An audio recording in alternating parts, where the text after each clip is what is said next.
Fuck it, fuck it, fuck it, Fuck it. fuck Let's it. just rock and roll.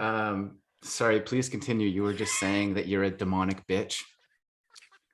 I just meant like, we were just for everyone who's just tuning in. I was telling Jeremy that he needed to get his own app for his community. And he's like, well, I don't have a community. I'm like, yeah, you do. I'm like, you have lots of people that follow you. And the reason that I moved to Mighty Networks Pro app, and you can do the regular Mighty Networks. And then I got like the custom branded app. And the reason was, and I was joking, I'm not really a demonic bitch. I just, I get censored a lot. And so, and a lot of women in my space,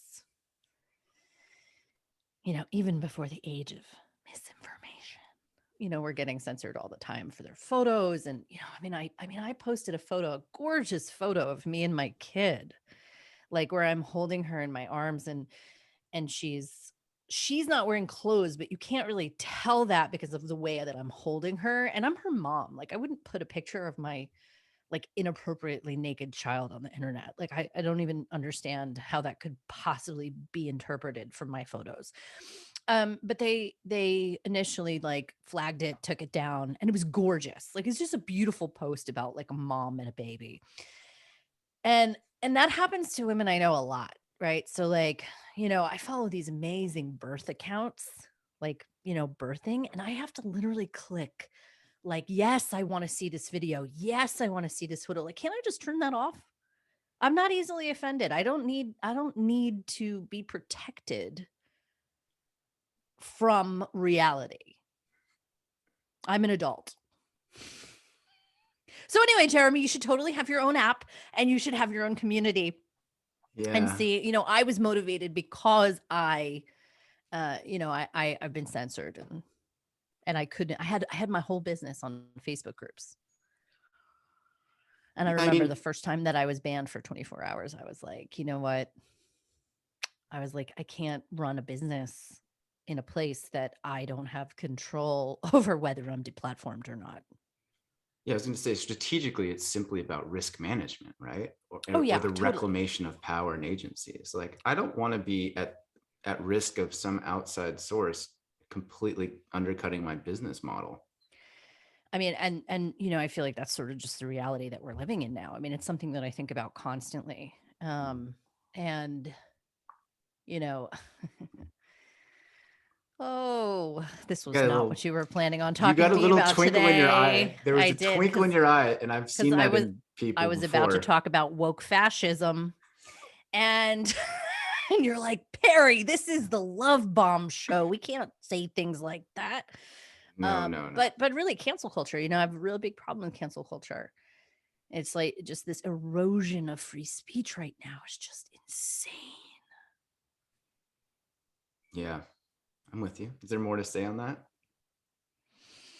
Or would you like to properly start the podcast? Whatever you want to do, I would like to tell you a very short story. tell me. Approximately 9 minutes ago, I was in my kitchen and my partner, Kendra Adachi, is on her way to an exercise program. And I said to her, and she knows you well and she knows your work. And I said to her, hey, I'm interviewing Perri. Is there anything I should ask her? And she said to me, that's the wrong question. Perri will tell you that's the wrong question. You need to follow your truth. And I was Mm, like, well, okay. I was just like making conversation, but maybe we could dive in there with what she meant by that. What do you think sure. that means? Well, and she's in my Sacred Fire program, which is my like teaching teachers program. Um, and actually, what's interesting is it's actually an uncertification program, so that's actually a good explanation of like why she would say that, because like I'll always say like all of my teachings are not like it's not externally oriented, right? So like meaning asking her what she thinks you should ask, like is you going outside of your intuition of what you should ask me. Hmm. Like, as Uh, opposed to us being in the moment and opposed to us being in the truth of what is. Right. And trusting my own internal guidance system. Yeah. And it being together at the moment, in the present. Yeah. How do you separate that or differentiate that from simply gathering ideas? Like if she said something like, "Oh, you got to ask Perri about her toes," and I checked in and was like, "Nah, I don't want to ask Perri about her toes." Do you know what I mean? Well, like, I think I think it's a great example of like just the difference between like a feminine led system versus a masculine led system, not necessarily gender oriented, right? But like, in a masculine, energetic, and just I should probably explain that to people for a quick second. In the way that I teach it anyway, like the masculine is like the linear, the structured, um, the external, the production, right? The doing. And the feminine is like the chaos and the mystery and the unknown and the being and the unstructured, right? And like if we just kind of like take those energetics. And so like I live more from the feminine energetic, which by the way I had to reprioritize. I was not, we are not conditioned this way. I had to like relearn the nature of it for myself, as my true nature. But the external, like, the way we're conditioned is like, hey, I'm gonna have this podcast with this person and I better plan and be prepared, right? I better do my research. I better have some ideas ready. Is that an opening?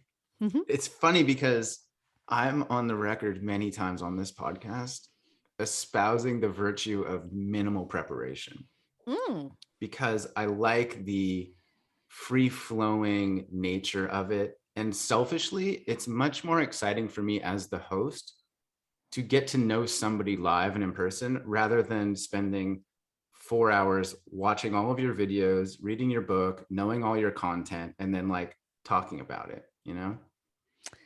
I think there's an art to that, Yeah, you right? got I to be think this good at like having a this is why conversation. Joe Rogan is so popular, Yeah. right? Like this is why Joe Rogan has 100 million followers. I like that model though, because, and I've said to guests before they jump on and start recording, like, I just want this to be like an ongoing conversation where the listener feels like a fly on the wall and they don't really know what's going to happen because I don't know what's going to happen. Right. Like, And I by the didn't know we were way, going to talk about this. no, I didn't either. And people are hungry for that. It's just real.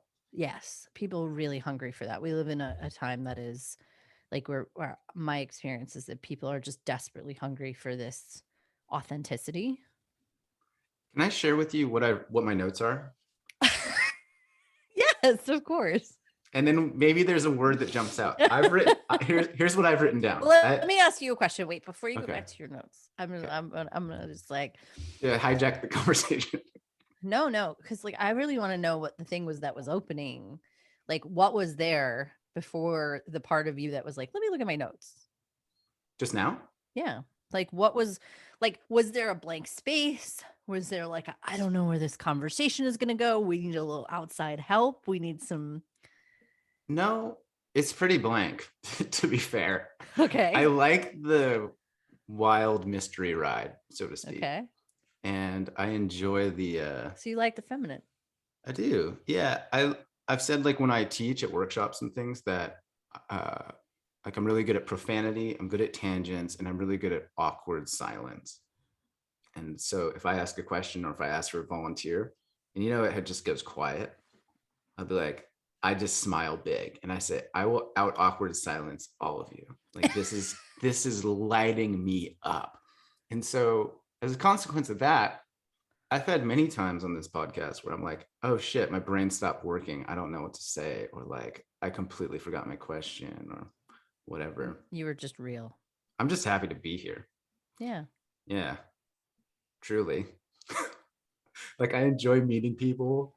I'm now at the point where I'm like saying yes in a more grounded way to who I want to have on the podcast. So like if you're Yeah. here, I want to talk to you. I value Yeah. my time a lot more than I used to, I think.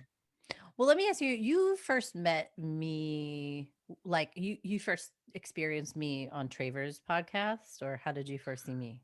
through Kendra, I Oh, think. through Like I'd Kendra. never heard of you, and then she's like, "I'm really loving this woman, Perri Chase," and I was like, "Okay," and I sort of like check you out, because in this space, you kind of it's kind of good to know what's happening and who people are and what's Mm. going on.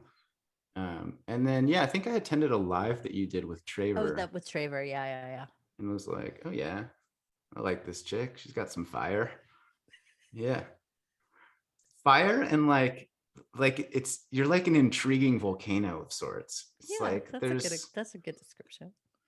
there's I feel like you're somewhere that has substance below the surface. You know what I mean? Like I feel like your shit. Thank you. Yeah. Thank you. Um, I actually had a question for you because I was looking at, I did my own little research. Oh yeah. Yeah, well, I like to, just at least familiarize myself respectfully of like, Who is this I'm still guy? like, what is his PhD in? I did have that question. What is your PhD in? Nobody knows. Nobody It's knows. just like doctor of. No, like I know. What is it? What did you do your thesis on? I really want to know. Like a Audit. PhD is a big deal. It's It like is, yeah. you spend all of this time getting this PhD. I really want to know what it is. It's so funny. Yeah.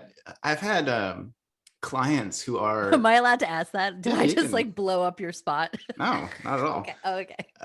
I've had clients who are psychologists or therapists, and like on the third call of working together, they'll say something like, "Well, us therapists," and I'll be like, I'm I'm a not a therapist. PhD. I'm not a Just, therapist. just so we're clear, I'm not a therapist." They're like, "Well, PhD in psychology." I'm like, no, no, no. Okay, tell us. So my background is in coral reef conservation. No way. That's Yeah. fantastic. I'm a scuba diver. Oh yeah, I'm a dive Yeah. instructor. Yeah, me too. Not an instructor. I'm Fuck. a dive master. Oh But yeah, cool. yeah, not an Yeah, so instructor. that's my background, natural resource management, and Oh, then I my love that. PhD was in social science, which is like understanding why people do the things they do. And so I did this hybridized, bastardized thesis involving psychology, communication, messaging, media, Fascinating. climate change. Yeah. So that's my jam. That's awesome. That's Thanks, really Perry. cool. Coral conservation. I love that. Yeah, So so I worked on the important. Great Barrier Reef for a while and lived in the South Pacific and So cool. Thailand and I lived in Thailand too. yeah. Yeah, I lived in well, I was in Hong Kong 2006 2010. I knew that you lived out there because I met somebody that knows you from back in the day. Oh man. Really? Yeah, that was in From Asia? from the Ohm school. Yeah, yeah, yeah. I'm one taste. One taste. Is that But in Asia? No. that's after. Right. That's like 2012. I was out in Asia from 2006 to 2010. I was in Hong Kong. At the time I was a headhunter on Wall Street. And I Yeah. was out there running my company's Hong Kong office. Maybe you could just give like a for those listening that are like, I still don't know who Perri Chase is. You guys are Oh, rambling. I have many people. Okay, well, I will just say, I mean, mostly what I like for people who are, like, what do I do now? I teach energetic mastery. So, and I teach the map of the feminine, and I teach sort of a reorientation of energetics. Like we live in a kind of energetically imbalanced world. The relationship between the masculine and the feminine energies, again, not men and women, right? So like a lot of people confuse me with like a radical feminist, and I'm like, I am not a radical feminist. I am a radical femininist. Yeah. If that makes sense, I can explain that. But to me, the the exalted form of feminine energy, as well as like approval of our humanity, like our humanity, like all the things that are demonized in the world are of what we would call like the feminine energetic. And uh there's a way where like we as people in our culture do not appreciate our humanity, right? And so like I teach people how to work with energy and to be responsible for and hold and grow their capacity to have that energy and like really move through life as a creator, and without bypassing all the messy, ugly, nasty stuff of being human. Yeah. Like our flawed existence is like what is gorgeous. Right? You know, like you see people like kind of with this humility of like, I am deeply flawed. I heard that on some one of your introductions of one of your guests, and I was like, oh Lord. And I just was like, I gotta and it's like it was sort of in this like faux humble way. And it's like, no, I am not really, it's not about being flawed. It's like, no, I'm just human. Like even calling it flawed is the demonization, right? Because flawed in comparison to what?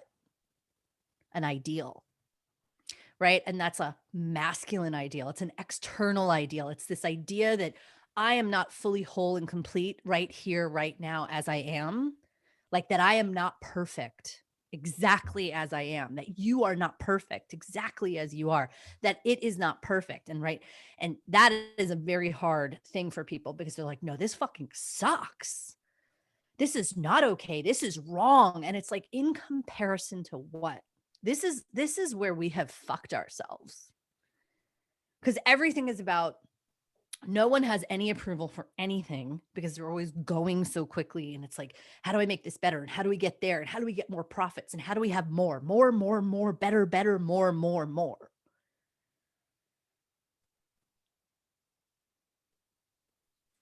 And then there's lots of people that come in and then they're like, they think that they're the saviors and they are just like, yes, we should carry everyone forward. And, and really what it, to me, when I hear people like that, when I hear things like that, I'm just like, that is a fundamental disrespect to the incredible brilliance and sovereignty of everyone's perfect journey and soul.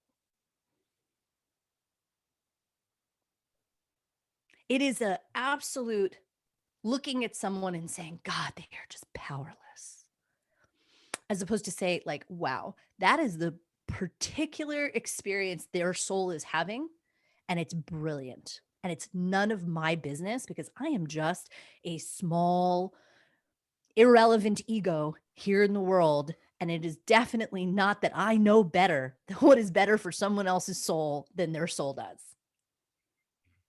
Do you hear me? Like, this is the conversation that people can't have because it's just so fucking mind-breaking. So the idea that we're flawed is itself the flaw, Well, capital F. totally, because like think about it. It's so even the word, like this is a problem with language, right? In the words of English language. So my experience is that English is a very masculine language. And if you really start feeling into, I like to feel into the energetics of words, right? And the things that tend to describe the masculine, they tend to be words that have the energetics of approval built into them. And then anything that describes the feminine, any feminine qualities, tends to have like disapproval built into the word. Right. Like what's an And example? oh, I knew you were going to ask me that. I'm a word dork. I'm like disapproval Yeah. built into the word. Yeah. Like, so, or even when you have masculine words or like, that are used to describe like, first word that came to mind was vagina. Like, who named that? Right? Like, who named the pussy a vagina? Right? Like, like I like pussy. Like, pussy is like my lineage, and we all call it pussy because there's some. First of all, when you say pussy, some people think it's a very sexualized word, but it doesn't have to be. You're like, he's smiling right now, so Oh, big. like this is the content that we're here for, Right? But think about when you say vagina. It's harsh. There's hard consonant sounds. It's rough. It doesn't flow out of the mouth. Whereas even the written word of like pussy has the double S. It's flowing and curvy, and there's a big Pussy. U that's curvy. It's curvy. It's delicious. It's like really nice to say. It's got that pussy. Yeah. right? Like it energetically, you know, like I hate the word yoni. Like to me, yoni like bypasses something energetically about the pussy. Like But someone recently was like, I want to do something about pussy. And you know, it was very kind of light and airy. And I said, you mean like, and it's got, you know, darkness and dragons and teeth inside the cave, like, you know, like the feminine is much, you know, because like they do teach that actually in tantra, right? Like that the yoni eats the lingam, like devours the lingam, right? Not that the yoni is fucked by the lingam, right? It's the other so way it around. shifts the energetic entirely. But you know, there's this there's this idea that the pussy is some passive thing, Mm. right? And it's not necessarily like the feminine is not only passive. Can you say more about that, please? So the feminine is magnetic, right? It's like a it, it's like a it's like a suction cup, right? It's going to devour and it's going to like pull in with desire. It's like a vortex, and it's like the chaos just whoosh, draws it in, right? Whereas the masculine is penetrative, directionally moving outward. And Mm. together they play very nicely. Can play very nicely, depending on When in alignment, yeah, depending on how it goes. when the masculine is not extracting from the feminine. I was just thinking, do you have a preferred term for the male genitals? Cock. Yeah. Penis Yeah. doesn't really do it for me. I was just thinking that. I thought of like dick or cock. It's like very masculine I like words, right? cock. So a little bit harsh versus penis is that flowing. Penis. It's a wiener. Bring me your wiener, honey. Let me suck on your big wiener. No. Cock. Yeah. I love that we're having this conversation because like Like, you never would have had this conversation if I had not brought that in. no, 100%. Imagine like in the preparation for my conversation today, I was like, oh, it would be really cool to dissect the sounds of different words for our genitals and like put that as a bullet point on a list. Like it would never happen. But that's what I think, to go back to the start, is the beauty of having these kind of flowing chats. It's like you get some magical tangents and weirdness, and it's like, Yeah. this is the real stuff. Well, and if you notice, like then the conversation just evolves naturally. Like we may not even finish a point, but it's like it's not about finishing the point. It's like just about like just following the river and the That flow. that goes back to your point about the masculine desire for more and more and more and more and more, better, better, better, Well, get and there, get there. directional, right? Like think about Wall Street, right? Think about. I was watching have you seen the new Boeing documentary? No. Oh, we saw a trailer for it yesterday, I think. It's called They Downfall. they like And hid the upgrade or something. well, so I'll just give a brief synopsis, but it's about the 737 Max and the one that, you know, fell out of the sky twice, like, you know, that had those really weird accidents, one in Indonesia, one in Egypt. And it goes about a lot of things, but one of the things that it talks about is sort of like the change in culture, right? And the original Boeing culture was actually quite feminine.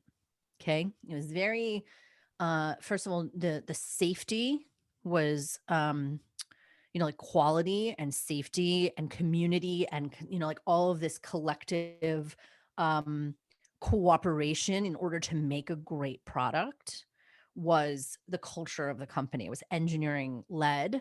But you know, when I say feminine in nature, what I mean is like there was care. It was like you could tell that every employee's energy was being invested into the creation of something of great quality. Okay. And they had a lot of care. They really cared about what they were putting out. They really cared about their customers. They cared about the lives of the people who were boarding the planes, right? These are feminine values. not women's values, feminine values. So then, um, then I think there was a merger with McDonnell Douglas, who, by the way, I mean, like, they didn't have a very good record, but their executive team like somehow came in and took over. And there were all of these things that were done over the years that basically um, separated out the financial decisions from the engineering team and made the engineers used to really push back at management. They actually physically separated them. The company started to be run based on profits. Like, it was all about Wall Street. It was all about hitting numbers. It was all about shareholder value and less and less and less about safety. And, they were running on a great brand with a great reputation, and still modern aviation safety records are still like incredible, right? But when they went to go do this new plane, and I'm sorry, this is a big spoiler like for everybody, but when they went to go put out this plane, they decided to use an old model and then make improvements so that they didn't have to go through the same FAA evaluation. And one of the ways that they avoided this evaluation was to not require pilots do training on a simulator for this new plane. When they put in this MCAS software, which was the thing that caused the crashes, and you can go watch it for all the details, not only did they not tell them that this thing existed, even Lion Air, who was in Indonesia, they were like, hey, this is a new plane. We would love our pilots to do more training. Can we do simulator time? And Boeing was like, no. Why? Because it costs money. And they sold all these planes with the promise that no one would ever have to do a simulator, because that means that pilots have to be off flying in a simulator for multiple, like, it's all about the money, all about the money. And so ultimately, after these crashes, and they started really doing these investigations, and there was a big Wall Street Journal investigator who, was a big part of a lot of this. And what they found was that there was proof in these documents that they knew that if there was an issue with this system, the pilot would have 10 seconds or less to make the changes needed to avoid catastrophic failure. Less than 10 seconds. And to know that you had less than 10 seconds to fix something you didn't even know was there.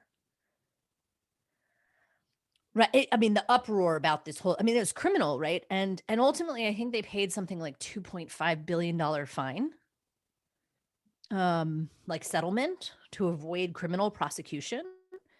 They knew. And even they also knew that they put it in their business model of like, yeah, we expect once every 2 years a crash, which is also like, that's just not normal for aviation, for a plane, a new plane, to crash every 2 years. Meanwhile, 2 of them crashed within 5 months. And so the question is, it's like, if you can see, the way that I look at this is like, they went from this collaborative, communicative, care-oriented, life prioritizing organization to a profit oriented organization that was literally extracting so much, cutting so much, taking from its employees, right? So like, this is where it's also like, when the employees are just being used, right? There's like a usage happening. It's an extraction of life force energy. It's an extraction of public, and these businesses factor in an acceptable amount of death. And I'm just going to say this, but like, big pharma too, everybody. Like, hello, you I mean, it's in the business model.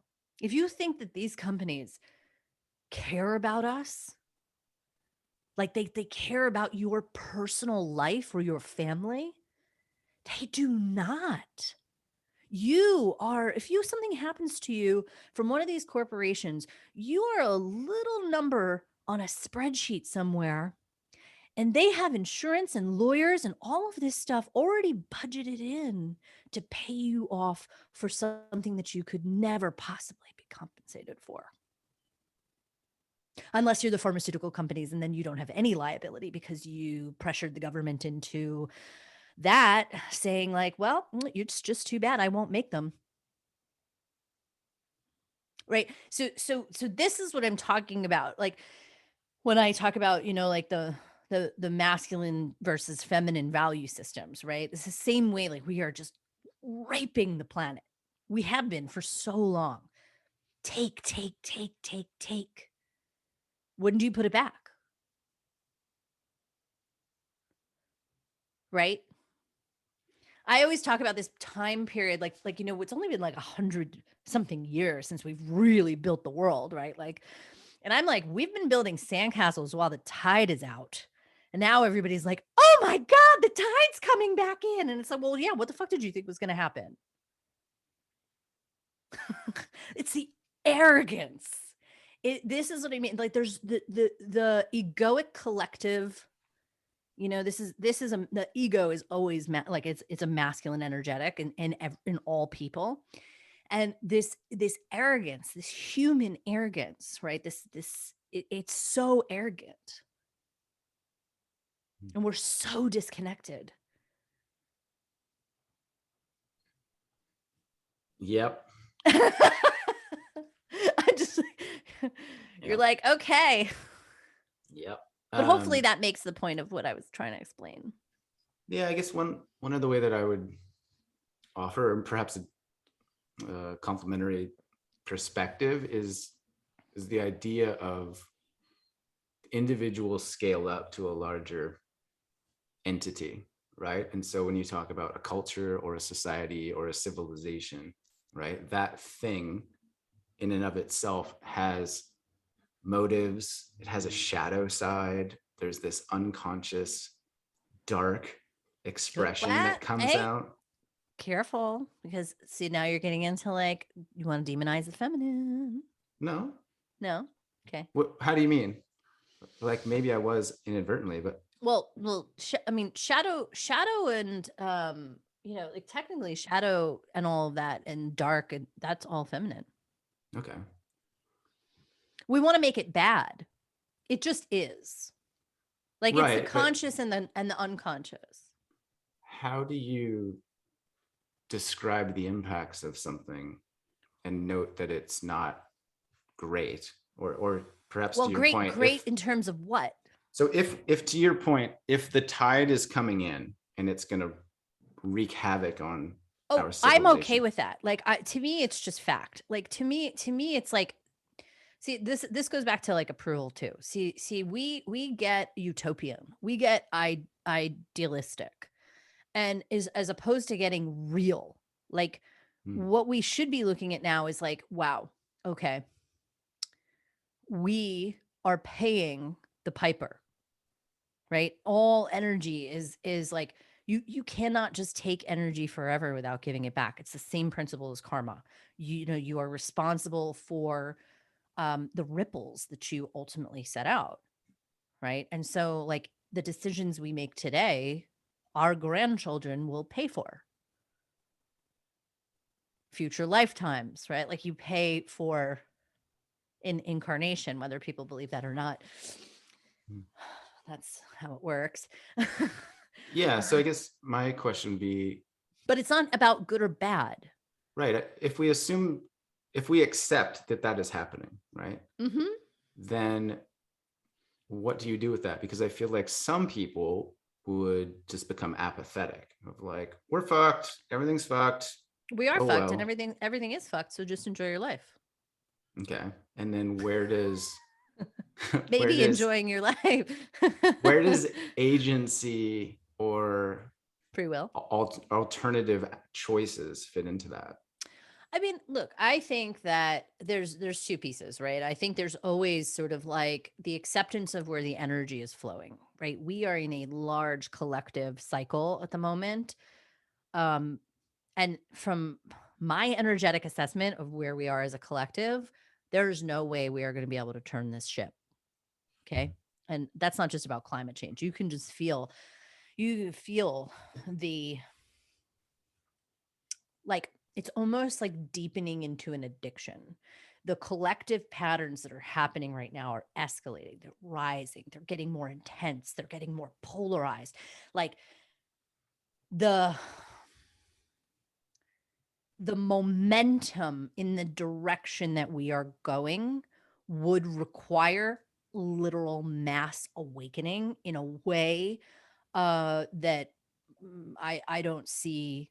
I do not see possible or happening under the current circumstances or the resources that people have to do it.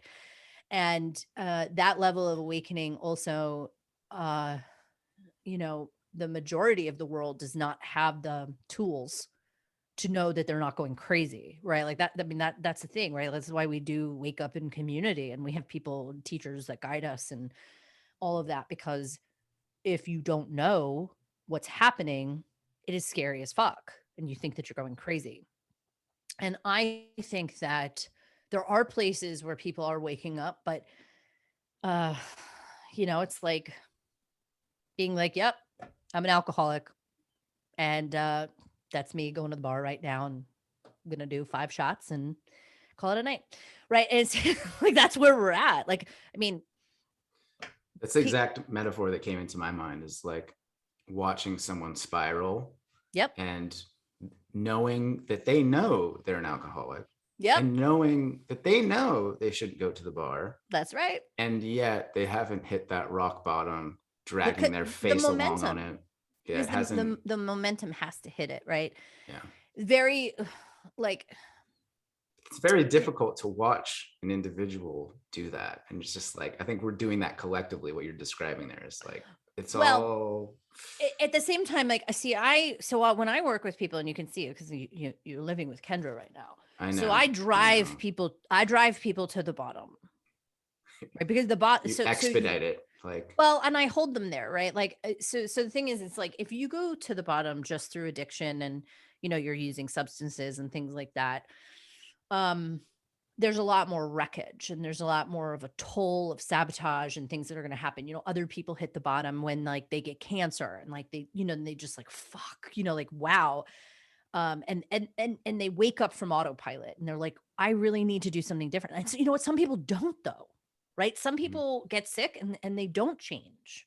And, some people have these awakenings and they don't change. And that's like the same thing of like, the drunk who has a DUI and is like, put in jail and then they get out and they're drunk again. And it's like, didn't you learn? And the thing is, our souls are here to learn. And each soul has its own particular experience that it needs to learn before it proceeds on to the next thing. It's like a game. I always think of it as like a video game, right? Like what, I'm like, I chose a double black diamond, like I had to go through all this shit in order to kind of have my awakening, right? And and then the thing is, like one of my things was love addiction. Okay. So like I was terrible at relationships. Like, oh my God. Like I was obsessed. I was in fantasy, but I was also like deeply not really available for intimacy. And, I was like constantly just prioritizing men over everything and everyone. It was like, same way an alcoholic is, right? It was just like I was obsessed with relationship and getting the guy and all of this stuff. And when I finally woke up to this, I was like, oh my God. Like, I spent how many years of my life with this as the center? Right. And then you have to have all the grief, and then you have to like be just look at like all the harm that you caused because of it, and like all the relationships you destroyed, and all the ways you abandoned yourself and your boundaries, and like the things you allowed to happen. And I mean, like, this is sobriety, right? But in that time, like, um you know and this is the thing I always say to people about relationships. I was like, I was going to repeat that lesson until I learned that lesson. And it will repeat and repeat and repeat and repeat and repeat and repeat. There is no end of repeating, because that is why you're here. So Like, look, I see patterns in the world right now where I am deeply concerned about the next genocide, like on the horizon, somewhere, somehow, some group of people. Wouldn't be surprised if it was people who had opted for bodily sovereignty. But, you know, um, we're moving in that direction, and people are like, "You're crazy. What are you talking about?" And I'm like, "No, no, I'm not crazy. Go back and really study history. Go back and look and see, like the Holocaust. Like, I'm Jewish, and the way that we, we hold the Holocaust is very special. It's a sacred cow kind of thing, right? In the sense that comparing things to the Holocaust is really offensive, right? It's not something that you do. It's like, okay, well, let's go back and look at the Rwandan genocide. Let's go back and look at what happened in Cambodia. Let's go let's go look at what happened to lead up to the Uyghurs in concentration camps in China that nobody seems to be doing anything about, right? The re-educate, like all of these things. There are patterns that start so far before that, right? Mm. And nobody wants to see any of it. And the reason that I say this is because as humanity, as a collective, we are still learning that lesson. Like, how many genocides do we need to witness as a humanity, as a people on the planet, before we're like recognize like what it is? So like one of the things, like when I work on relationships with people, everybody always wants to come and be like, this is what was wrong with him, and this, and this, and he did this. And, oh my God, I'm so victimized, and blah, blah, blah, blah, blah, blah, blah. And I was like, okay, great. I said, so let's go back to the moment that you selected him. And it's like, oh, fuck. And I said, oh, good. I said, so tell me why you selected him. It's like, oh my God, because I felt this rush of chemistry in my body. And I said, yeah, I said, kind of like taking a hit from a crack pipe. Oh shit, Perry. And I said, yeah. So, because when you're you're an addict, you don't make good choices. You choose what you think is sensational, and then you confuse that for a good choice. Right. And so it's a similar thing. It's like, oh, this is happening. Oh, but it's these people doing it. So those people, those are the good people. They're saying this. That would never happen. They would never kill anybody. Yeah, the idea that a good feeling means it's a good choice. Like unpacking that. That's what it sounds like. Well, because there's two pieces, right? Like, when we make decisions about relationships, a lot of times it's built on like something that's a familiar sensation, right? But when we're talking about this pattern of genocide, um, it begins with collective othering, collective subclassing, collective dehumanization, right? And so the moment that you kind of get into this societal level conversation of those people. It sounds like it's directly analogous, though, to the individual It process is. of that same effect, right? It's totally analogous because Like part of pattern me is pattern not human. repetition is pattern repetition. Energetic patterns are energetic patterns. They're not personal, and they're not unique to any one person. And things that people experience are also things that the collective experiences. Right. In the case of the people you work with, it sounds like, are mistaking the familiar for the good. Right. It's like, oh, this feels familiar. So that means it's good in my body. So I'm going to continue perpetuating this, even though it's not Right. Well, resulting in and good choices. but that's usually like not something that they recognize until after the fact, right? Like through in the Right. unpacking of it, right? So in order to, for instance, like I've never really done AA or anything like that. When I stopped drinking, I just stopped drinking because I wasn't really like I didn't need a program to stop drinking. But when it was gone, I was done. But I'm very familiar with the program. So like, you would look at any of the 12-step programs, for instance, one of the things that they talk about is, um, the things that trigger you towards your loss of sobriety so that, like, Oh, I had this really traumatic event. Like I lost my job. Shit, I better go to a meeting because I am at risk right now. Lost my job today. I am at risk of losing my sobriety because this is a high pressure, high stress event. And the thing is that when and look, I mean, I work on this with all kinds of levels with people of, bringing awareness to their patterns and the awareness piece, it's incredible. Like we do so many things without knowing that we're really choosing them until we go back and really begin to look. And a lot of people don't want to look because looking is painful. And you guide people through that pain in pursuit of truth.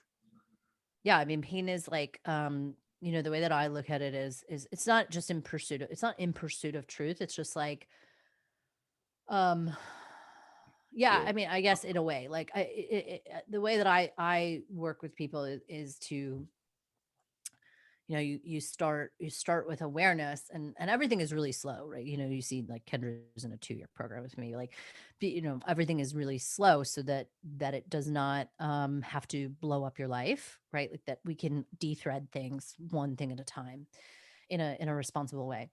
um but it's like it's really the way I look at patterns and energetics of the ego is that a lot of it's unconscious, right? A lot of it's conditioned and programmed. And so if you want to know who you are at the deepest level, you have to wade through everything that you aren't, right? And that was my introduction to awakening work with a teacher that I met in 2008. And his name is Dion Vimal, Dhyan. Last name is Vimal, and he's amazing. I met him in Bali, accidentally, as enlightened masters show up on your doorstep. And he invited me into this retreat. I had no idea. Like my idea of spirituality at the time was like I had read The Secret. I thought it was the best book ever written, because I had no idea about anything. I was not a spiritual person. But I was a miserable person. And I had all the things that everybody told me would lead to my happiness. And I was 28 years old. I was making over $1 million a year. I was going to Bali on the weekends. I had a gorgeous boyfriend at the time. Like, I mean, there was all this stuff. And I was just like, where the fuck is my happiness? Like, I was promised happiness, like, where is it? And, and like, yeah, I mean, miserable. Like, I was so miserable for so many years. And when I say miserable, I mean like really, like, hated life, but didn't want to kill myself, miserable. And like, so in a way, like I had my own trials. And I was really grateful to meet him. And I was on my vacation in Bali, and he was like, come indoors and do this notebook. And I was like, fuck no. I was like, can I do this at the pool, please, or something? Like I was just like, I want to be outside. And really, like, I mean, he gave me like this 100-page workbook and just going through like everything that I believed, right? And I think eventually, I think the thing that really got me was that in doing the work, I was like, I found this belief that was like everything that I had ever achieved was for the approval of someone else. And it was so disgusting. And I was like, do I even want any of this? Like, what the fuck am I doing? Who am I? Who am I without this belief? And it was like literally pulling the card out from the bottom of the house of cards. And I left Bali on a Sunday and I went back to Hong Kong on the Monday, or I went back to work in Hong Kong on the Monday, and I called my boss in New York, who was like my brother. He unfortunately died last year. And I said to him, I was like, I'm done. And he was like, done with what? And I was like, I'm done with this. I'm quitting. And I was like, he's like, you are about to make partner. He was like, he's like, do you want to take some time off? Like, you know what I mean? He was like, what are you talking about? Like the idea that I had worked 10 years for, like, I was about to make partner. I was like so good at headhunting. Like you know what I mean? I was good. Like I was really good. And all this stuff. And I was like, nope. I was like, this is not me. I was like, I gotta go. I was like, I don't know who I am, but like, this isn't it. I was like, I'll give you a month. I'll hand over everything. I'll do my best to make it like as seamless as possible, but I gotta go. And like, I'm an impulsive risk taker, and I had no plan. I had no idea how I was gonna make money. I mean, I had money in the bank, so I just went with that. And that was big, right? But it's sort of like the process of really considering, well, why are you doing that? How did you get there? What are the beliefs and the choices that you made? And is it actually true? Like, it was true that I was really good at my job. They still like I still see like one of my old bosses, and he'll just be like, I just still can't believe you left the business. Like, you were such a good headhunter. He's like, you'd be worth like $100 million by now. And I was just like, yeah, and like Miserable. miserable, right? And really, like, now I have what I really wanted, which is like, I mean, the only thing that I ever really wanted was a family, like, a husband. Like, I was a love addict. I always wanted a husband, but I could never have married a man like I married if I hadn't gone through. It was like I wanted this for so long, and I just like couldn't get it and couldn't get it and couldn't get it. And then like I finally gave up all of the things that had me crazy about it. And then I finally like became the woman who could have it. It's a little bit of a hero's journey.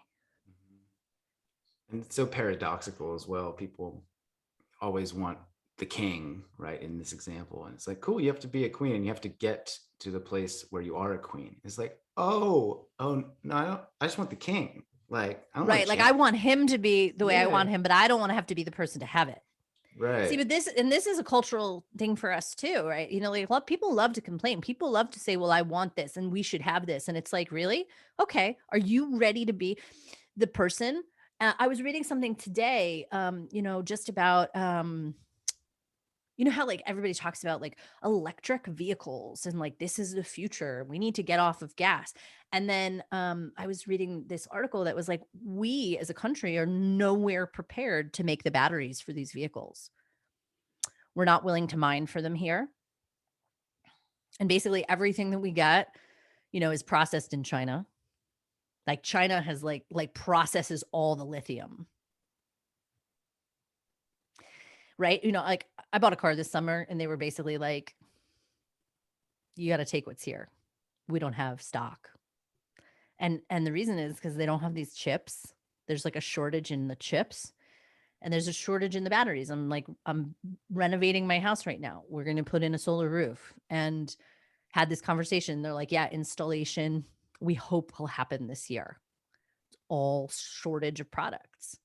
And sure, there's like a supply chain issue, but there's also a resources thing. So it's kind of like, we think like we'll get off petroleum, and then it's like, no, then we're going to be mining everywhere, just even more for lithium and copper and nickel and all of this stuff. And it's like, we don't really think through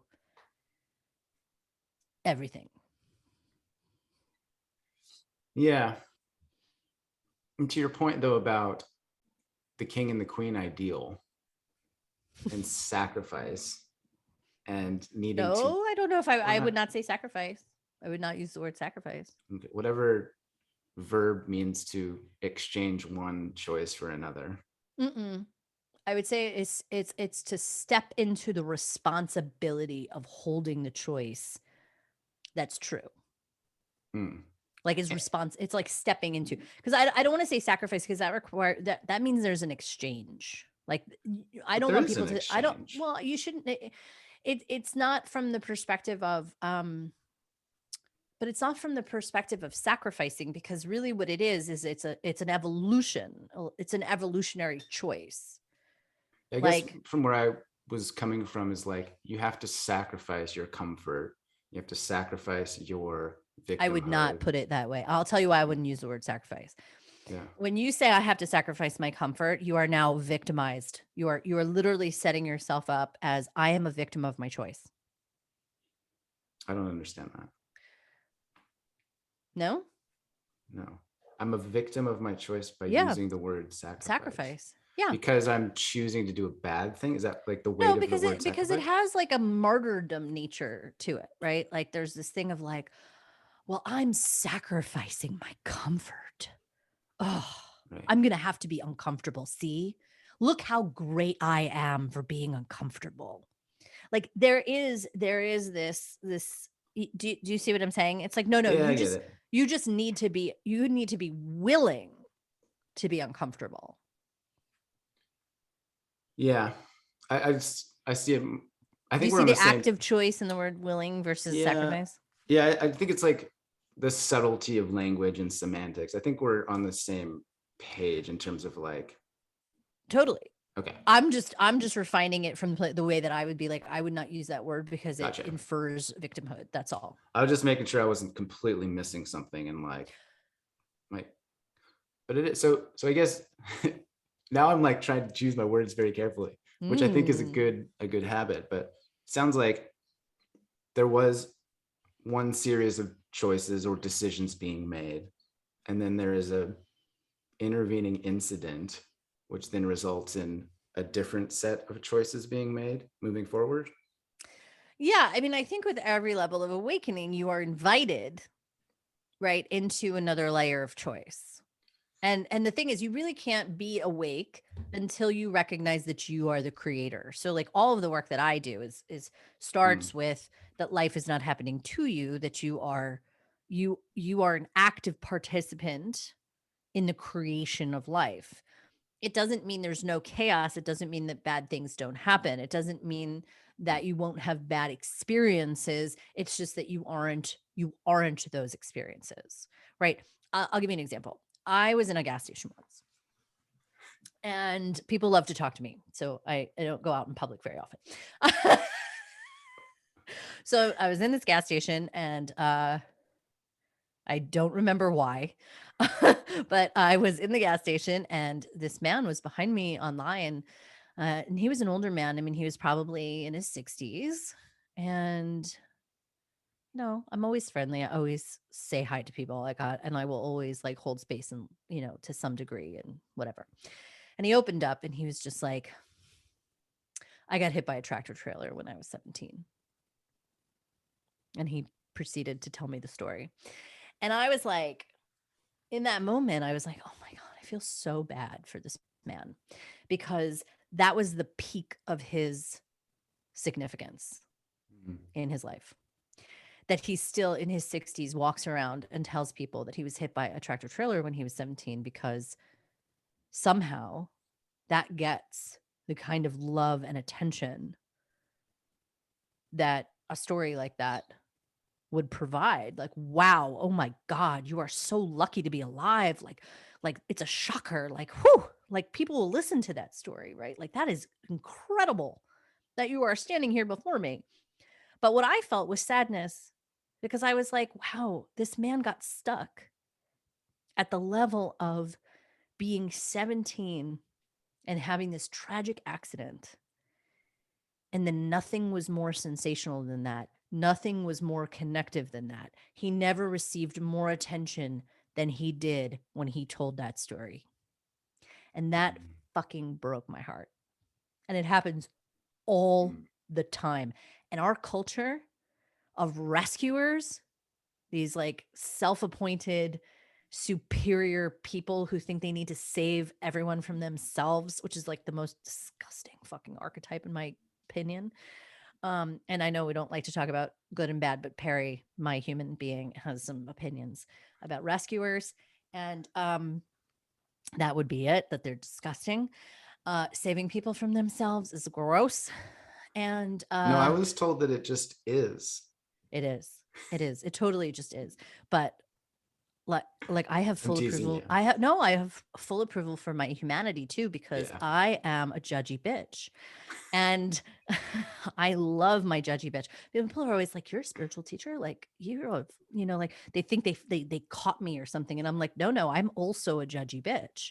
I reserve the right to be human as well.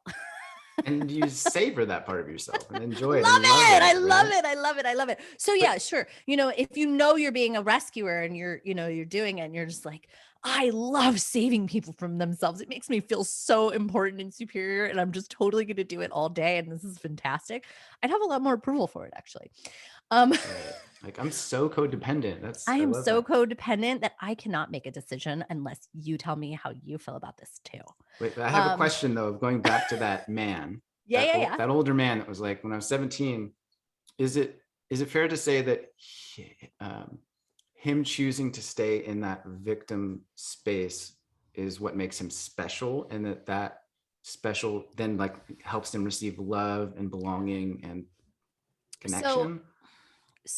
right, like, so if you think about it, so the ego, right? The ego has three things that really define it, right? Separation, safety, and separation,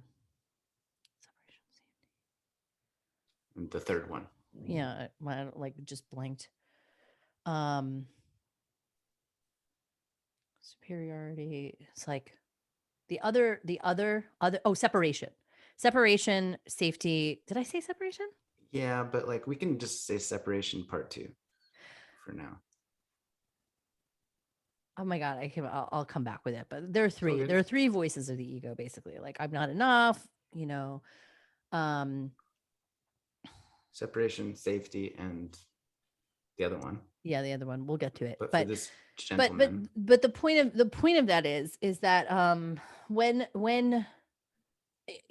our ego is really here to uh for survival, right? It's is it's that the it's third one? here.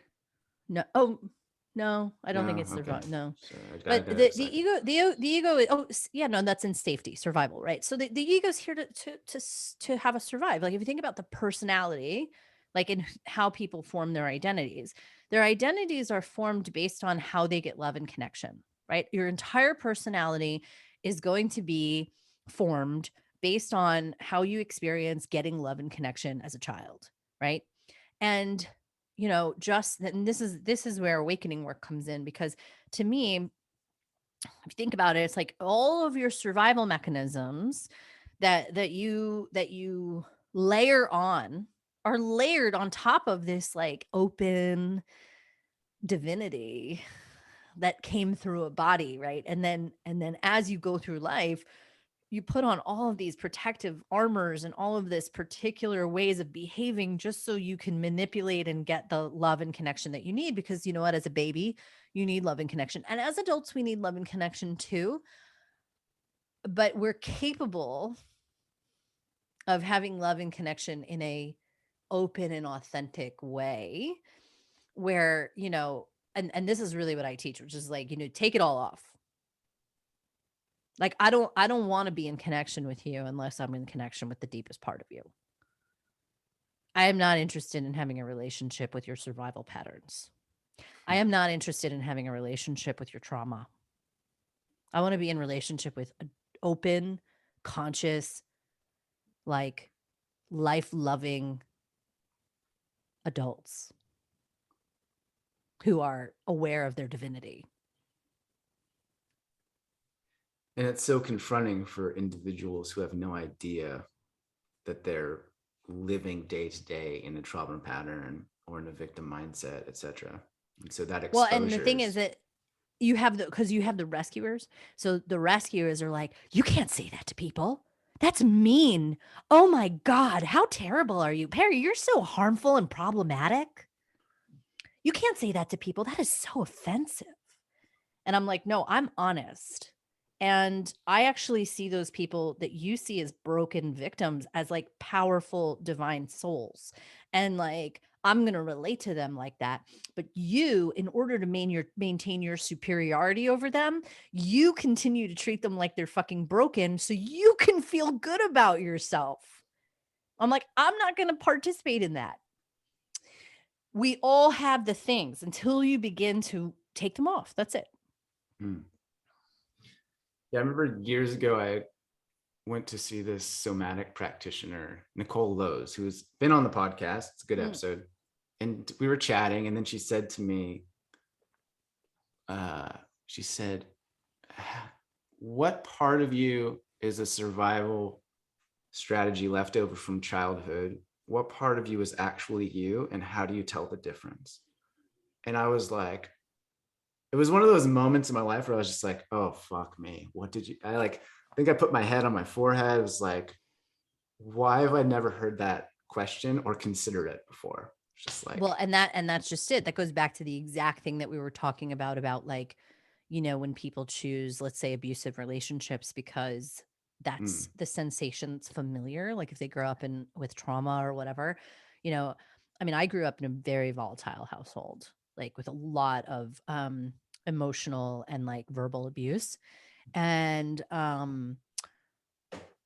like I didn't know that people didn't yell at each other until like I went to college. Like, I'm not kidding. Like, I just did not know you get go that to like that dinner at a wasn't, friend's house and you're like, why aren't you screaming at each other? you know, like I mean, I was pretty isolated as a kid, just due to the nature of everything. And I think that like, when you grow up in a certain way, you also always associate some kind of care and love like with that experience. And so like my system always associated like being interested in a relationship in like something that was like high sensation, right? So like people that I would have like a lot of like surface level sexual tension with and like fighting and like like there just be like that's where my interest lied. Like that's what turned me on. Mm. And so when I had to, and this is common. Like I mean, I can't tell you how common this is. It's like it's run of the mill. And a lot of times when I work with people on relationship related things like this, I'm always like, yeah, you can't trust that. You can't trust your trauma to help you make good choices for something that's gonna evolve through that. In fact, when I met my husband, I nearly friend zoned him. I did. I nearly friend zoned him. And we have this like really beautiful, I mean, our relationship is really deep and it's really hot, but like the thing about our relationship is like on the surface, it's a lot calmer. We flow really beautifully together. But I had never had that on the surface. I never had calm on the surface. And what's nice about that is like to have a partner, you don't necessarily want volatile on the surface. I mean, that makes doing life together just like really hard. It doesn't mean that you want somebody that you have really hot sex with, obviously. I mean, I don't know, maybe some people don't care about that, but I do.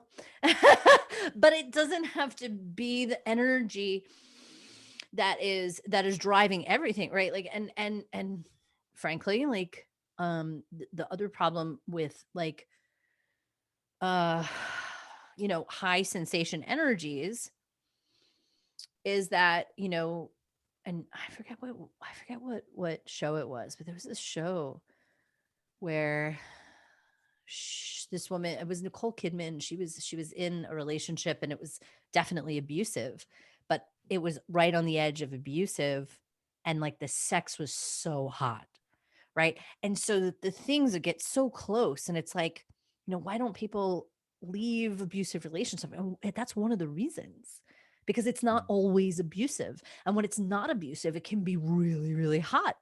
Mm. And then what happens is if that's your standard and you go out and you meet someone who's not abusive, a lot of times, and this was true for me, it was like, no, they're boring. 100%. training women to like not choose abusive men is like, yeah, go date a bunch of boring people and then go beneath the surface. Take the time, right? Don't just dismiss them because you think they're boring. And by the way, like, I just want to say, like, because people, this is a sensitive topic. Like, there's lots of reasons why women don't leave abusive men. I mean, there is real danger. I definitely acknowledge that. Like, you know, this is not only a consciousness thing. Like, you can play at different levels, but I take domestic violence very seriously. I don't, you know, like if I ever hear about it in my community or Mm. in a relationship, like I take it very seriously. I just helped somebody leave somebody. Yeah. I actually, when you were describing that abusive versus excited dichotomy, I kind of just pictured a spectrum, right? Of like, oh, it's not always abusive, right? But maybe like on Tuesday night at 8 p.m. when we had that conversation, like that was abusive. Or like that thing that one sentence that you just told me, that was abusive, right? And so Well, and it's this there's different gradient. levels of that, because I think that everyone can be abusive, right? Sure. I think everyone on the spectrum has the capacity to be abusive, and I think, you know, what, like if we had to define abusive, see, I think passive aggressiveness is so abusive. I think nonviolent communication is abusive. Like, you know, there's this thing where like I would rather have someone's clear, honest screaming in my face than someone's like manipulative, passive aggressive lying. Mm. I find the latter much more violent. I agree with you. I wrote this thing a while ago talking about the idea that sarcasm is bullying. And so I think sarcasm or humor can be a form of abuse if you're manipulating the situation, if you're trying to control the other person, etc.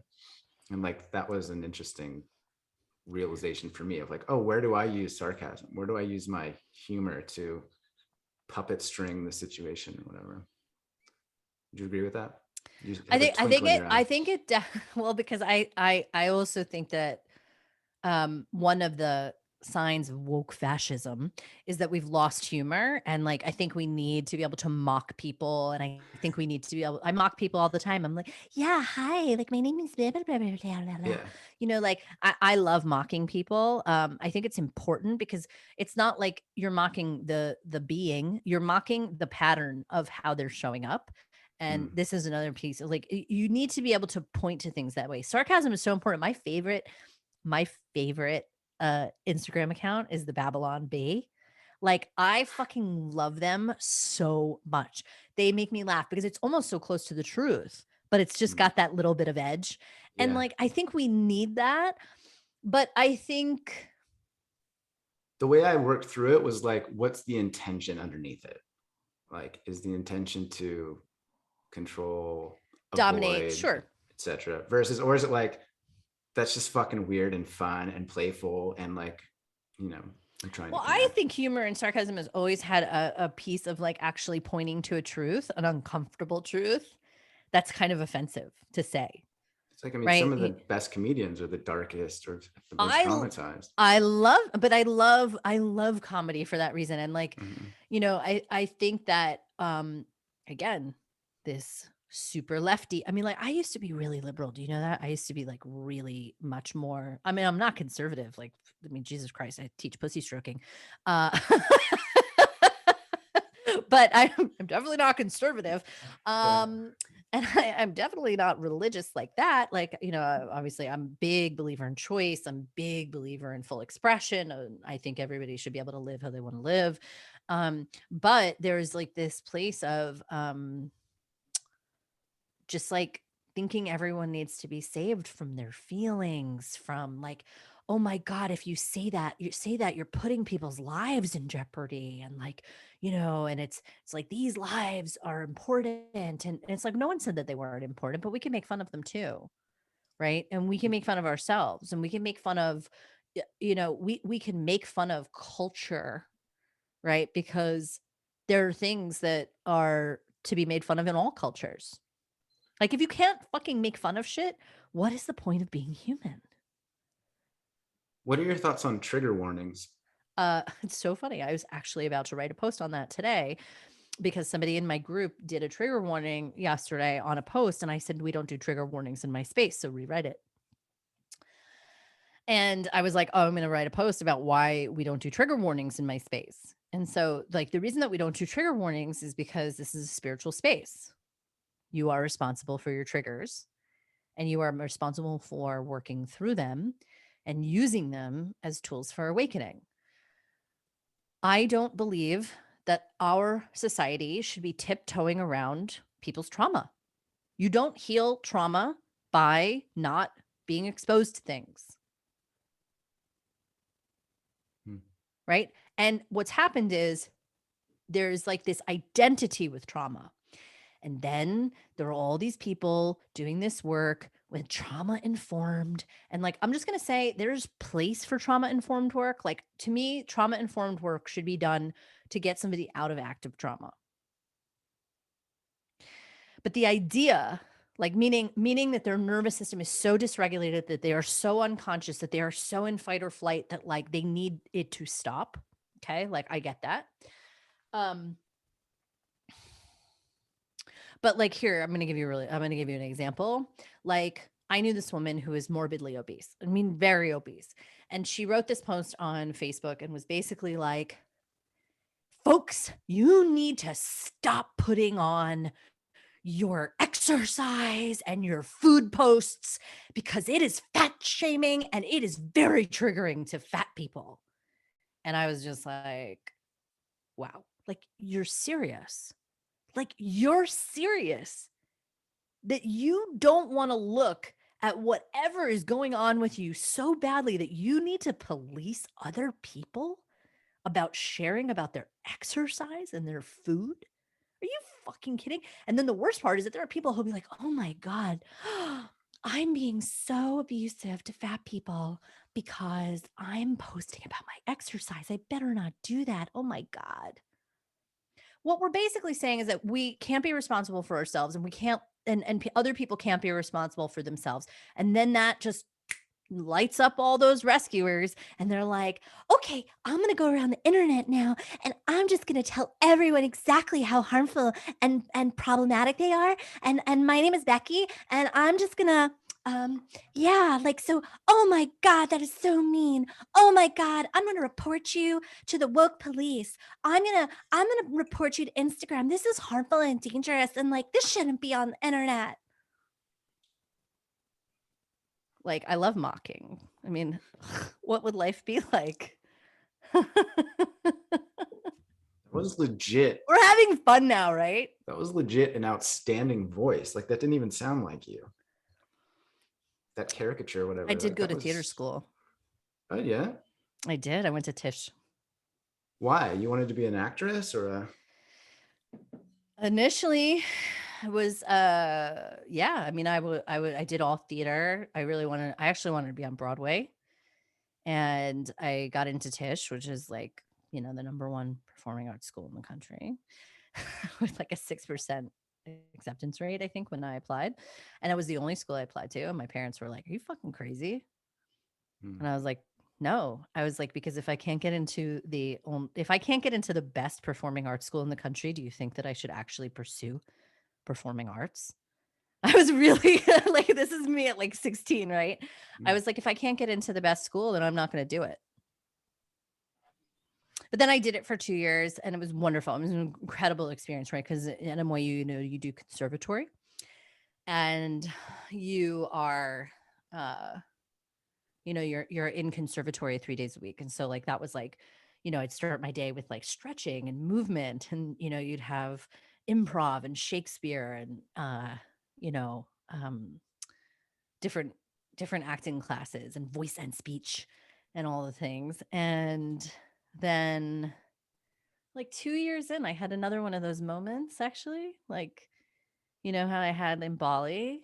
It was like I was sitting in my voice and speech class, which was my favorite, because I was from Long Island and I used to really talk like this. And yeah, I was voice and speech class. And then one day I was like sitting there, and the room shifted. Like, it was like I was in the room, and then I was like, it was like I was back behind the room. And I just had this really clear, like, I'm done. Went to the payphone, called my dad, and I was like, I'm done with theater. He was like, what? Like, you know, spending all this, my dad, like, very graciously paid for my college.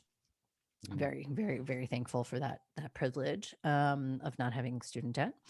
It sounds But like it's same as that other guy. It's like, no, you're not done. You're almost partner. Like your dad's yeah, I like, mean, you're like, not well, done. You're at the and best theater program around. Like, well, and same thing with all the teachers. They were just like, people don't quit Tish. Like, what do you mean? They're like, why don't you take an academic semester? Just, you know, take a break.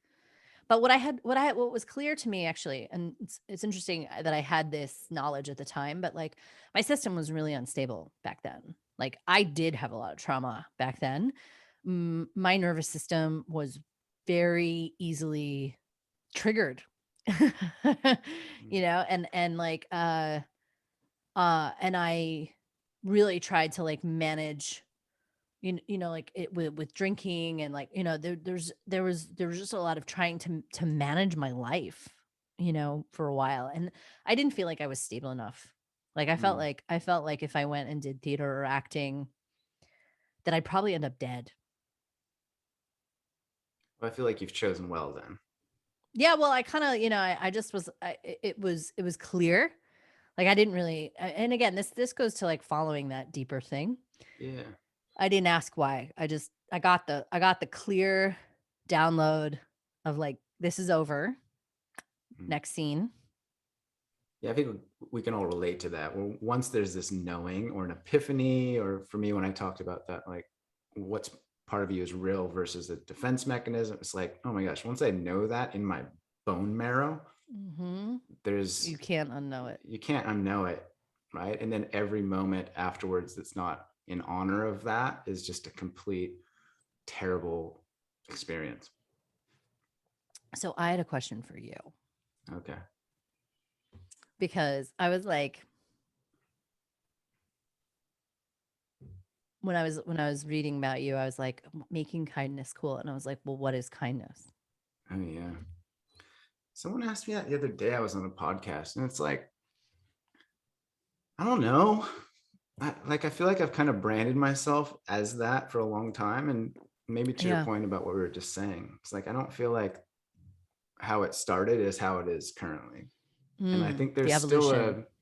and there's still definitely an umbrella kind of ideal that I have Tell me. with my work and how I see the world, which is like the promotion of empathy and compassion. I view as like a root solution to a lot of the root problems that we have collectively.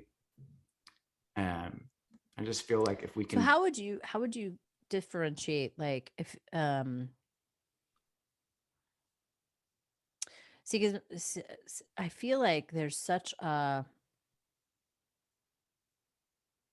you know, like, okay, so for instance, when what most people experience as kindness, right, yeah, is like what we would call codependency, 100%. martyrdom. Even Like, the word and I'm not saying that kindness. that's true, right? But like, it's like, well, for instance, like I'm not nice, but I am kind. And I'm kind Yeah. in a way that, like, in my definition of kind is like, you can trust that I will always be honest with you. That honesty, that truth may not be nice. Like, meaning you may not, that it may be bitter, you may not like it. But I think in my value system, honesty is by far the greatest kindness. Yeah, I would agree with that. And But some most people ways, would not experience it that way. well, not in the moment, certainly. Right. But sometimes to your point earlier, sometimes the kindest thing you can do is like let someone keep drinking. Sometimes the kindest thing you can do that I've heard on this podcast is like telling your sister, I cannot be in your life anymore while you are addicted to heroin. But I will always be here for you if you truly need me and you are ready to change your life. Like, Totally. I so mean, like, so that is kindness. it's a bit of a head fuck, right? Because in some sense, the perpetuation of suffering is kindness. Well, yes, because like, so this goes back to the non good bad thing, because it's like, you know, and my teacher, one of my teachers, she always said, you know, she's like the most unkind thing you could do is try and rescue someone from their bottom, right? Which is the thing that we just talked about, right? Like, which is, Mm. um, And I've had that with friends just in the last 6 months. There was a circumstance where I just felt like he hasn't hit bottom yet. And it's yeah, so sad to me to watch. And I have so much fear for with him. drugs. No, it was a whole thing. Uh, Okay. but it was But like, you like, don't think his life is at risk. oh no. Yeah, Right, right. I mean, there's just different that's a clear levels. distinction of like, if your life is at risk, then like, yeah, that's like a completely different circumstance. Or if there's an abusive relationship that's ongoing, it's like there's lines to be drawn. This was just like, you're gonna fuck up your life, I fear. And like, and Yeah, you're but not ready to change the life. maybe that's the best thing for him. See, Right, in in the this, long term. But this is like, for me, it's so uncomfortable of like, okay, but man, like I but that's accept that now. because you have an idea of what you want for him. Like, what if his soul has a totally different idea? Right. And that's the place that I got to, was just Yeah. like, like I could see this going in one way, and like we've talked about it, and okay, like I'm just gonna step back and observe the ride. And to your point, like maybe in 3 years he gives a TED talk about it and is a best-selling author and has met his soulmate and has changed his life and impacts millions of people. Like, we just don't know how it's going to turn out. Because here's what I would say is that, you know, back in that time when I quit my career, my everybody that I knew was like, Perri has lost her mind. Like, Oh yeah. I walked away from $1 million plus career, right? Like that Mm-hmm. I had worked over a decade for. Like, like substantial things, right? And and people did think I was ruining my life fully. The people who valued me for what I had achieved and all of the goodies that like were part of my package, they did. They thought I was ruining my life. And that's the thing, is that we never know. Never And know. so yes, you're right. The kind thing is to trust his journey. Yeah. But you can always tell him what you think. I think it's always, you know, saying to somebody, look, man, I think you're gonna wreck your life. Meaning like Yeah. if you're okay with that, then like by all means, but just like I'm just gonna tell you what I see. Yeah, it was basically that. It was like, I see Yeah. some things potentially down the road that maybe you don't see because you're staring at the steering wheel. So like, just for your consideration, have at it. Yeah. But I the, think the other the other thing, just to add briefly, is mm, like, I'm a big proponent of kindness and compassion at scale, but also individually. And so I think that we agree on this in the work that you do with cultivating awareness and holding space for all of the darkness or the shadow oh requires a yeah. tremendous empathy and compassion for what is there, for what has happened, for how you are feeling in the moment. And so I think there's that angle as well. I think, you know, the key with that is like really rooting out shame. And the, you know, because shame is really what prevents it. Because like Mm. what, you know, to me, when we don't when we feel shame, right? Or we don't have approval for our own humanity, we're not gonna have a lot of approval for someone else's humanity. And really like our relationship with other people is really just a reflection with our relationship with ourselves. Like, you know, so funny Agreed. because we talk about chat, like part of my personality is to be judgy. Like I just love judging. But I'm also really like, you know, I'm a stickler for myself, right? Like, you know, like I hold myself to really high standards, but not in a compressive way. And I have two kind of parts, right? I it's like, oh, like when I talk to people about this, when I teach, I'm always like, you know, there's like my channel, like when I'm channeling and I'm just like just wide open. And then there's like my human, right? Um there's a great reel. Have you ever heard that reel? Like there's hood me and there's there's hood me and there's like conscious me and like, you know, hood me is like, I don't know. Or like conscious me is like I know hurt people, and then like me is like, yeah, but I just want to, I just want to fuck you up, Just right? want to Anyway, burn the world like, yeah, down. exactly. Yeah. And just like, having approval for these different parts, I'll never forget.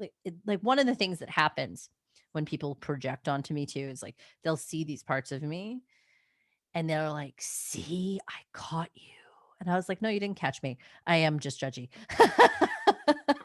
Like, and I am full approval of it. And like what it is that you're not in approval of either your judgment or my judgment. And therefore you think I'm doing something wrong. You think you've caught me being something like I'm in approval of my humanity.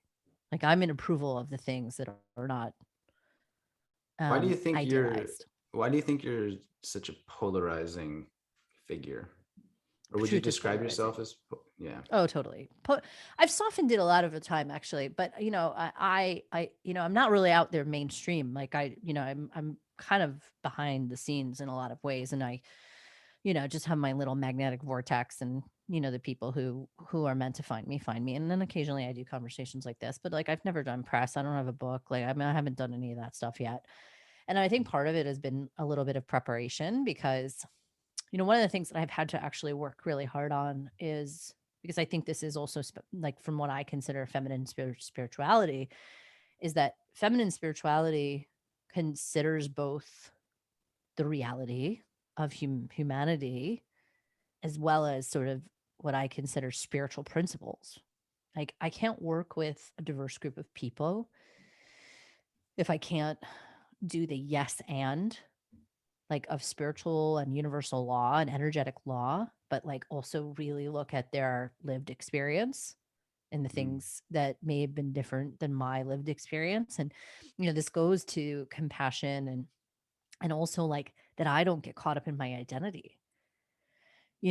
So for instance, if I'm here to really give people powerful truths when they're my students, I need to make sure that I can do that equally for all people. And part of that is working on my own shit where I'm like, well, I'm not going to tell that person the full truth because, they may think I'm a bad white lady. Right. And it's like, well, I have to be willing. Like, do you know what I'm saying? Like in that Yeah. moment, like I have to take the risk. I have to be willing for people to uh misunderstand me or have to be willing to make a mistake or have to be, you know what I mean? In order to fully serve people. And so I think it's like it's not bypassed spirituality. It's like how do I be connected to the people that I'm working with really deeply, both to their humanity and to Yeah. like serving the energetic law. And because that is so different to how our culture or society functions, it is perceived as dangerous. Well, and what I've learned too is that like so I think over the years I've had to really refine how I teach and like the things that I say. And like I have over time gotten to be way edgier in what I can deliver in a clean way. Right. I used to get my ass kicked a lot. Uh, and this is what I mean. Like, you got to be willing to make mistakes. You've got to be willing to practice. And I actually teach a course on this. It's called Slay. And it's all about like full expression, right? So like Mm. if I'm here, right, and I'm just worried about cancel culture and I'm worried about people trying to deplatform me or um all of that, that's going to come out in my communication. And see, like people think that it's the direct stuff. And believe me, there were plenty of people who they heard my stuff, they would not understand it, and then they would deem it harmful because that's what we do with things we misunderstand. Okay. Anyone who knows my heart and anyone who knows like really what I serve and anyone who works with me would never think that. And there are things that I can say in that in those relationships that would never be okay in, for instance, like uh just I don't know, like in certain circles, like where they hold different values, right? Right. So if you come from a circle that's basically like okay, Perri, you need to behave this particular way in order for us to think you're a good person and in order for you to be included here. Otherwise, we need to protect other people from you. Well, then that's their value system. Right. And so like the biggest problem that I have, and I've actually have a lot of peace with it now with cancel culture, because I'm like, those aren't my values. Like you can't police me based on your value system. And I think that that kind of bullying has been very intimidating to a lot of people. And I see a lot of people not fully in their full expression because they are so concerned with being taken down. They're so concerned about their business being like called out on the internet. And we don't have like you look at these things and it's like there's no compassion to be seen whatsoever in cancel culture. Like Yep. they pull things out of like people's look what they did to Joe Rogan. They pulled out when they couldn't cancel him for misinformation, they went digging through things and then they made that compilation of him saying the N-word. And I'm not saying anyone should like I don't agree with it, okay? And I don't really know the context of all of those things. But the point of making that compilation was to take things from 10 years ago and say this is who he is. This is the entirety of who he is. And therefore, if you listen to him, you're a racist. Right? It is diminutive. It's like it's diminishing him to a couple of things and then saying that is who he is and we are canceling that and we are canceling everything. We're canceling him, want him off Spotify, we're leaving Spotify. No one can do, and it's just like, yeah, okay, good. Have a good time with that. And like to me, the way that you become uncancelable is to say, like, no, no. And really, you know what? I don't think he lost fucking one listener. Yeah. Do you see what I mean? Like, it's like it's and by the way, like you can see this on the right as well, right? Like the right does this with religion, right? And there's a way where when people walk around and they project their moral superiority and their values onto other people and say, this is what you have to do, this is how you have to behave in order to be a good person. And I can't live my life unless you follow my morality. Mhm. And that is just fucking straight up codependence. It's childish.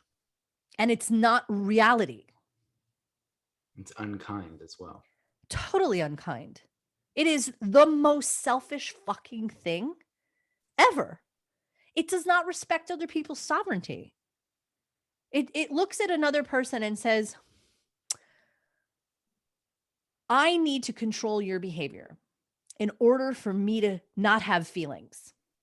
And in order for me to maintain my position of superiority, and in order for me to maintain that the things that I believe are real and true, and otherwise, this illusion that I am living in is going to pop and burst and shit, then I'm going to have some feelings. And then I'm going to have to look at my life and shit. I don't want to do that. That's just really inconvenient. Can I just turn the TV back on, please?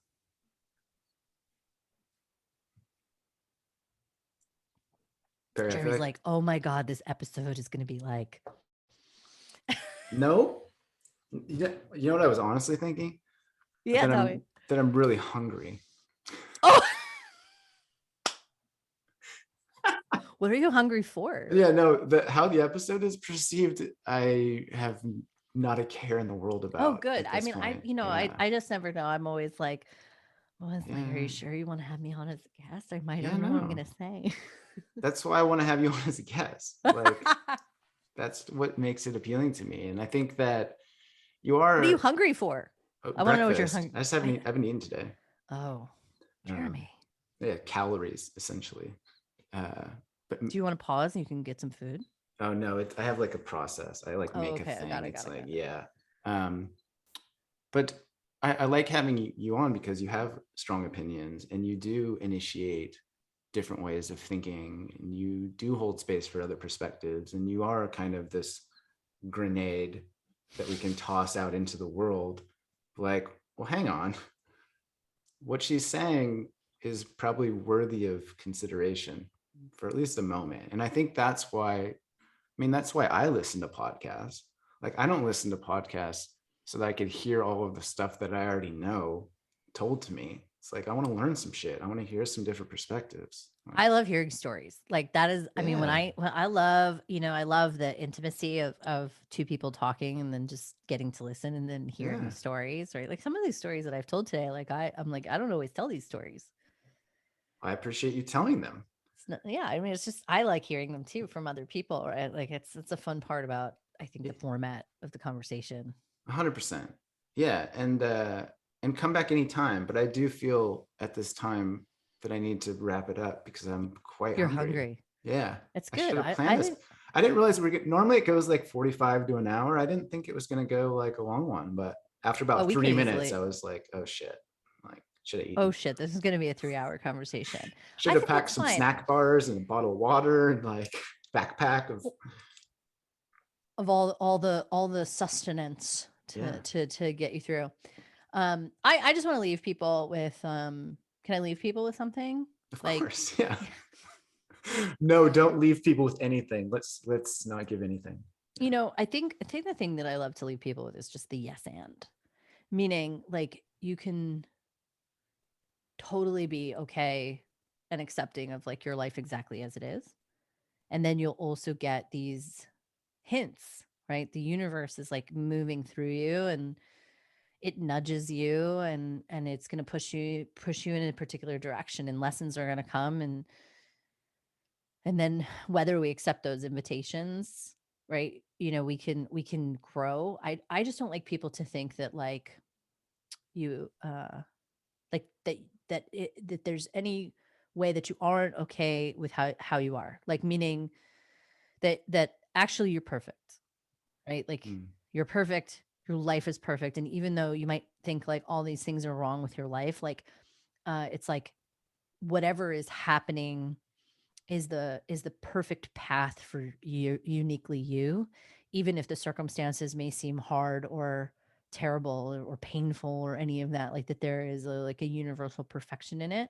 And so like no, you don't have to make yourself feel like you are not good enough or that you are broken and that you have to do something about it. My experience is that when it's time for change and like it's time for transformation and growth, that there's always an energetic invitation, right? Things come and sometimes it's a whisper and sometimes it's a tap on the shoulder and sometimes it's a brick through the window and sometimes it's a Mack truck.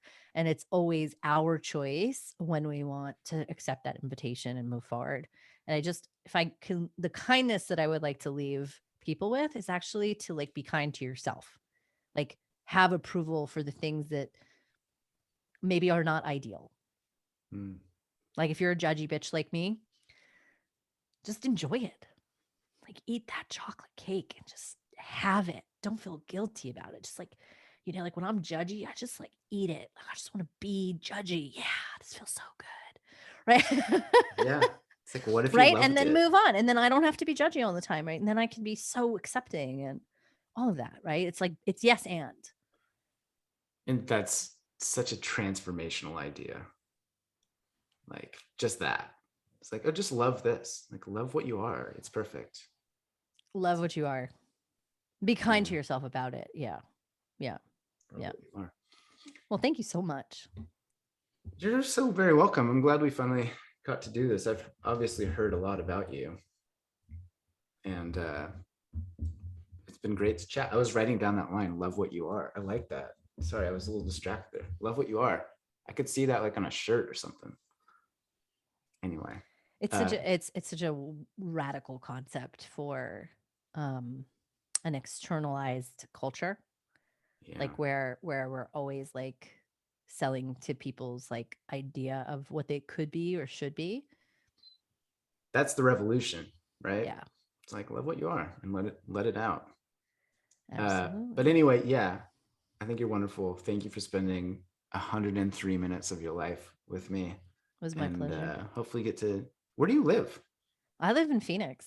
Oh yeah, I live in the desert. You guys are up in Squamish. in Yeah, just Squamish, yeah. north of Vancouver. was gonna say like, Yeah. need to Well, get out until they there. drop these mandates. Yeah. Well, I Hopefully guess soon. you could come see me. Oh, I can go You anywhere. because Yeah. you've been traveling. Yeah, I can't come to Canada. Yeah. Um, But one day. but yeah. Yeah. And Yeah, so I will share in the show notes your website, your Instagram, any other cool. specifics like I mean, I'll just give you a good place for people to start. Probably my app. your app. Yeah, my app Okay. website. Yeah, that's Is like that the Perri Chase one or is that different? no. I'll give you some because Okay. I don't really use my perrychase.com yet because I did all my websites except that one. I have Okay. all these other websites. Yeah. So you'll send it to me and I'll Yeah, put I'll it in the send show it to notes. you. Okay. Yeah, that's great. I appreciate it. Cool. Well, good job. Yeah.